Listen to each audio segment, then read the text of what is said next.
if you don't have full literacy, and as such, a lot of people who are not have full literacy cannot open bank accounts, the government can make it so with a electronic ID cards with biometrics in it. So there are ways of sort of leapfrogging and getting ahead of it.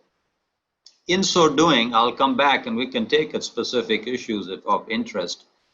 I think in so doing, it is truly upon, at the end of the day, it's truly upon the country's leadership to provide both the commitment and the capacity for its country to become digitally literate, and then at the same time, not only becoming digitally literate, that it ensures that the economic and political freedom that we have talked about in a normal course, that advanced digital connection or connectivity preserve and enhance the political and economic freedom. Do not hold it back.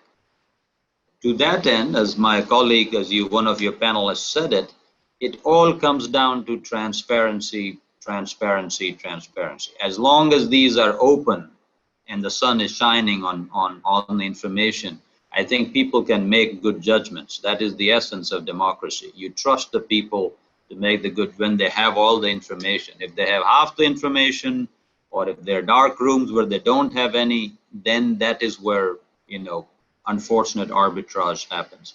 So that's I think the broad answer. Happy to answer anything more specific as we go down, but thank you very much. Thank you very much for the detailed perspective on the issue.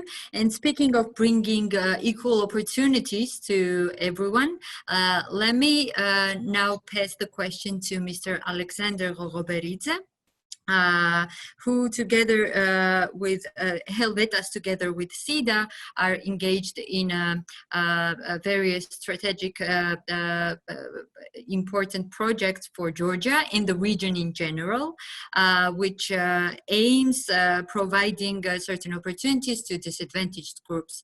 So if Mr. Alexander could expand a bit on the existing projects that Helvetas does in Georgia, and not only in Georgia, but in the region, South Caucasus. Thank you, Ketevan. Well, Helvetas Swiss Intercooperation is one of the oldest international NGO, which was founded in 1955. Helvetas is working in about 30 countries and is running over 250 projects. It's on basic education, vocational training, sustainable economy, governance, environment, etc. And employs about 1,600 people, out of which about 1,400 are national staff. As for the Eastern Europe, the Helvetas has one economic development project in Moldova, which is focused on IT sector as well as on agriculture development. And another project is one that I represent. So SIDA, the Swedish International Development Cooperation Agency, in partnership with Helvetas, has started implementation of the new and quite ambitious regional inclusive economic development program in 12 countries simultaneously. 6 countries are Western Balkan countries, 3 Eastern Europe, and 3 South Caucasus countries. The overall objective of the program is to enable young people and women to benefit from the economic opportunities by increasing their income and taking up decent employment and or self-employment. The program has 22 months inception phase, and it has just started from the July the 1st. This inception phase will lay ground for a 5 years main phase. And at the moment, the program focuses on mostly on 3 work streams. One is about skills mismatch to fill the gap between the individual's job skills and the demand on the job market. Another focus is to support private sector development that will ensure creation of more employment. And the third one is about advocacy and public-private partnership. For the moment, the program has three-side partnership for pilot project implementation. One is in Armenia, another is for Ukraine, Moldova, and Belarus. It's mostly on advocacy. And the third one is focused on Western Balkans, and it's about promoting new and improved business solutions. So it should be mentioned that our program implementation will be guided by the market systems development approach, which considers working through the variety of market actors, both public and private, and supporting behavior changes in the long term to reach a long-term benefit of the program. Program has quite unique, I would say, unusual, and at the same time modern setup, meaning that staff is located in different countries. For instance, I'm based in Georgia, covering South Caucasus regions. Eastern Europe manager is located in Chisinau. Our communication manager is in North Macedonia. MRM manager is in Kosovo, and general management is in Bern. So we apply to kind of very modern setup, and Internet and ICT is very important for us at the moment, and not only at the moment, to successfully implement our programs. That's very brief about Helvetas and about our program that I wanted to deliver to you. As I mentioned, we've just started 2+ months, so yeah, it's our focus. Very good. Good luck. Thank you very much. The thing that you mentioned, that you are deploying IT in successful delivery of your project, well, that's very, very relevant to all of us nowadays with the pandemics, pushing us all to move our daily works online and boosting a bit IT development, like accelerating whatever was probably inevitable in long term. Thank you very much.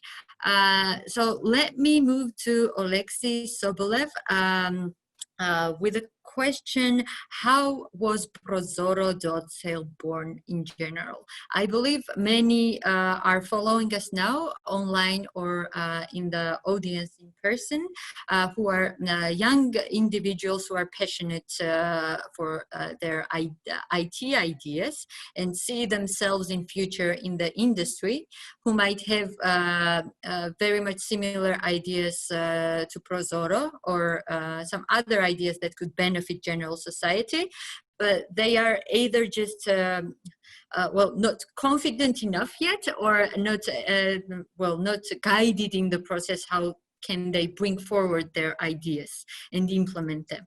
So if you could share your story, how Prozoro was born, how it managed to become so important for the general society, or in general, if you have any advice for those who are very much innovative in informational technologies, just to incentivize them to bring the ideas forward.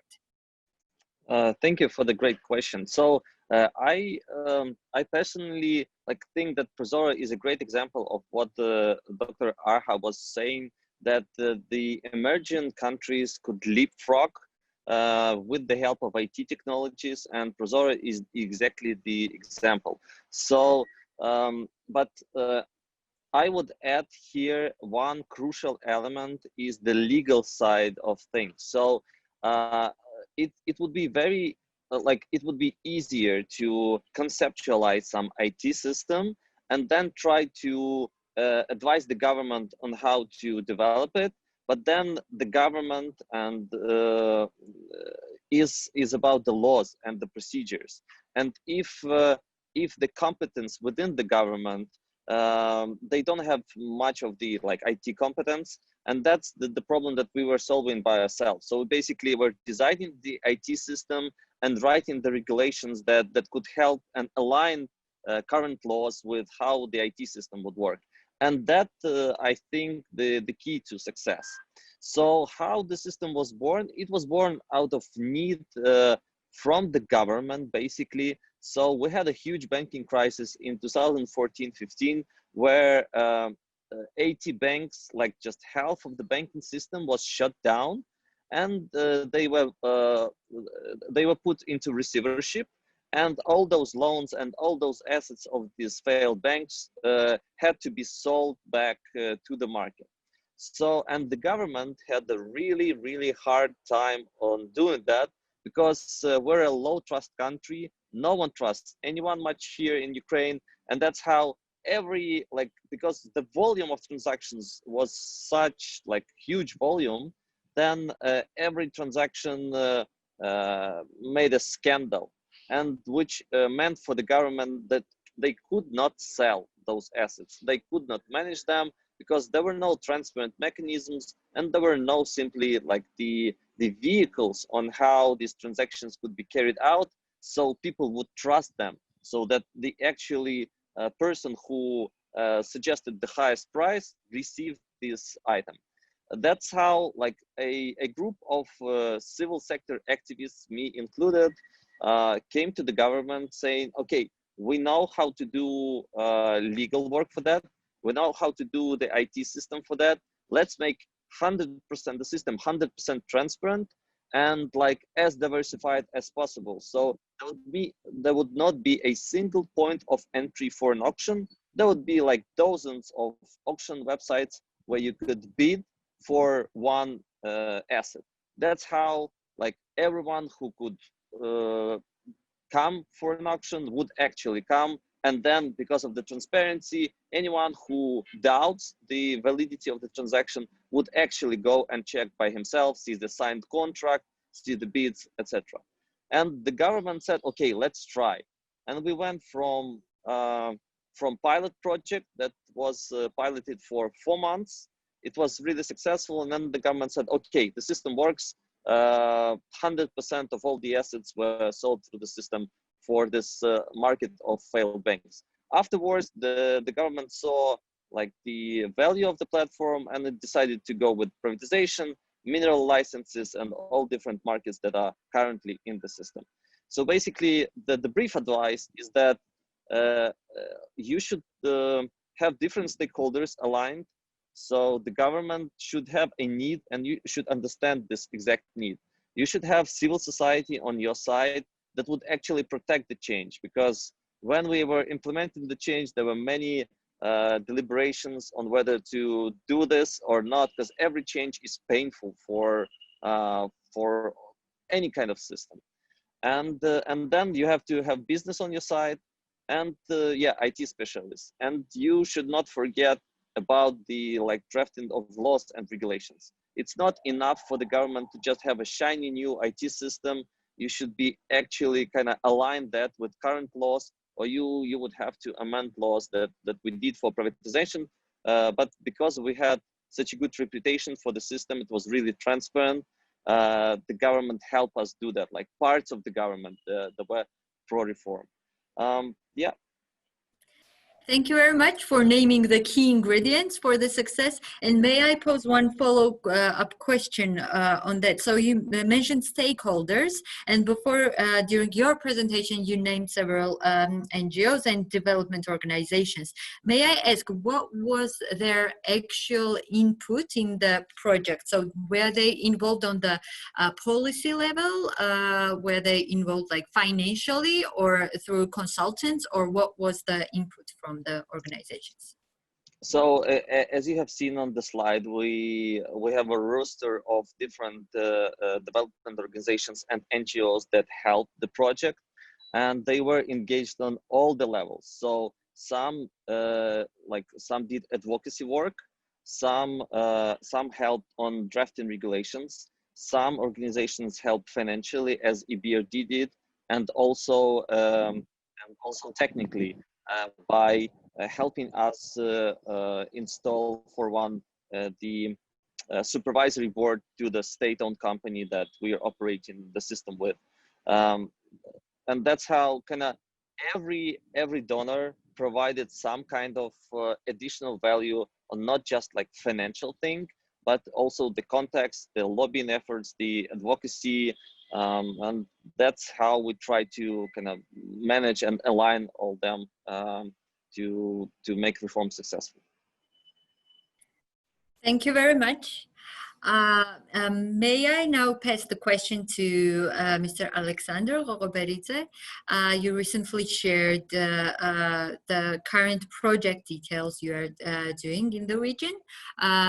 So it would be very interesting for the audience to hear about the future plans as well, and what IT angles could the projects have that you plan to develop. I know it's still very early, you just recently started, but based on the priorities that the organization have and based on your own field knowledge, the challenges that the region has, what would be your like initial vision of future benefits of the cooperation?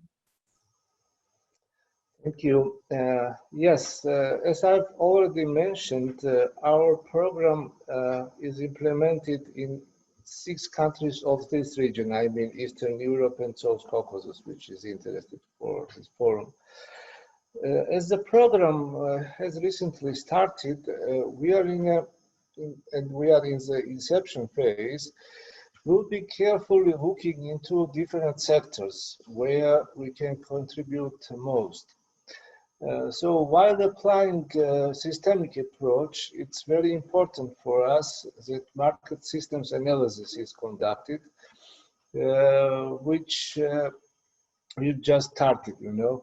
The outcomes of this analysis will be identified as the outcome, will be identified relevant sectors, most relevant sectors of the economy to start piloting some project implementation.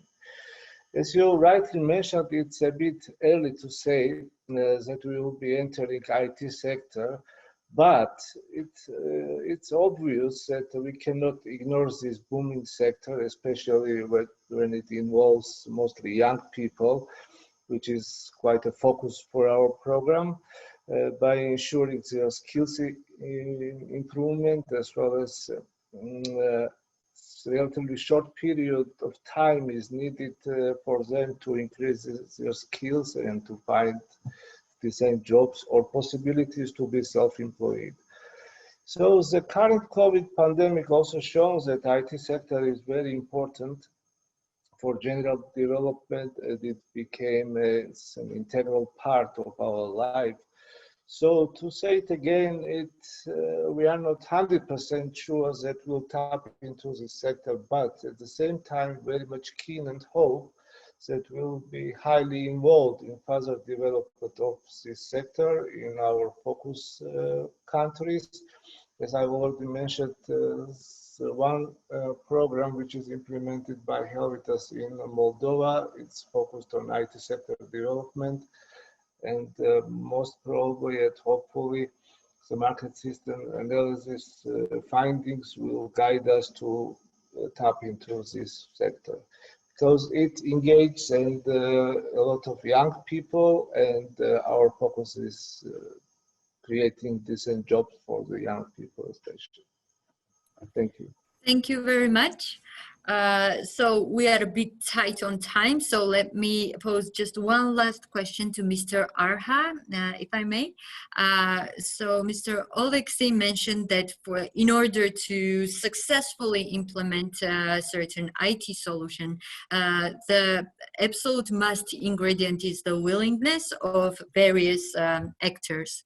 But we may not always have that on place at the same time, for example, because of the IT development bringing a bit of disruption to the labor market, maybe. So the transition should be smooth. So certain solutions don't get support from all the market actors at the same time. So what do the international development agencies can do, and what are the levels where they get involved to guide the developing economies in smooth transitions to take into account the impact of the transition on all the various groups that will be impacted by the change, both positive and negative? No, I appreciate again. I mean, as you said, IT technology also not only is the great leveler around the world, but it also is the great disruptor around the world. It disrupts set ways to do business than others. Now, again, that is a natural evolution in the economic cycles of most government. I mean, we went through history from agricultural to industrial revolution to service revolution to digital revolution now. So all of them have their own disruptions. And the question is a little bit not so much to prevent the evolution of new technology, but it is to manage them to the best of ability for the most of your citizens and sort of maximize the high ends and minimize the low side. So from development agencies, you would sort of engage in all fronts to do that, which is the government, the private sector, and the civil society. And then certainly everybody's affected, but you would engage in all those three issues.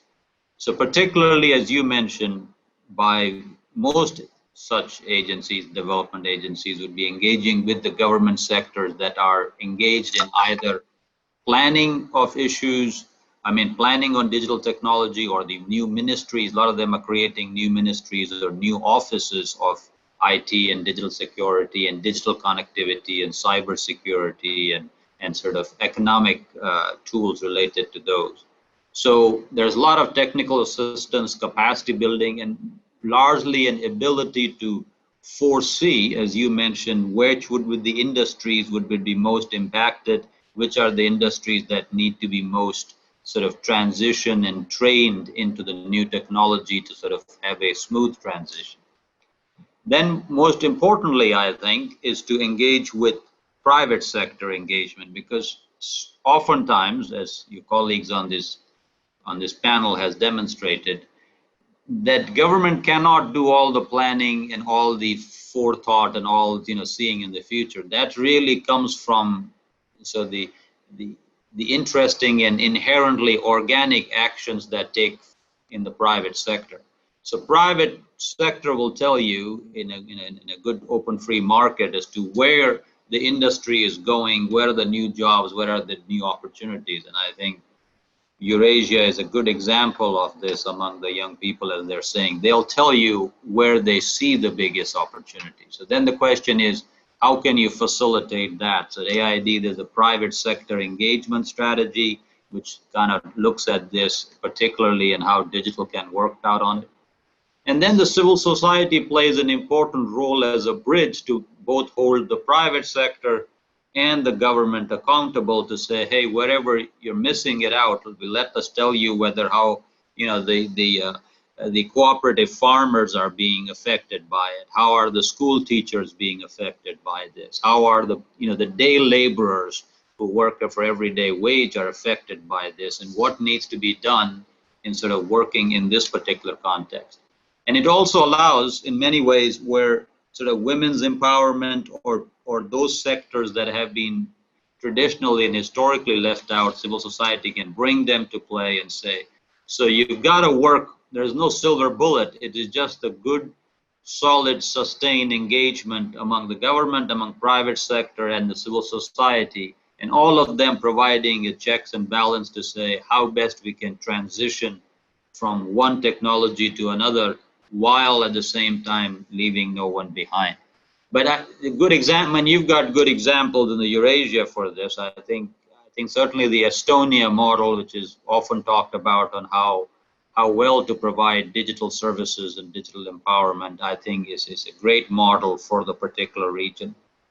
Certainly, I think interesting work going around, as you mentioned, on this thing, both in Ukraine and Georgia side of stuff.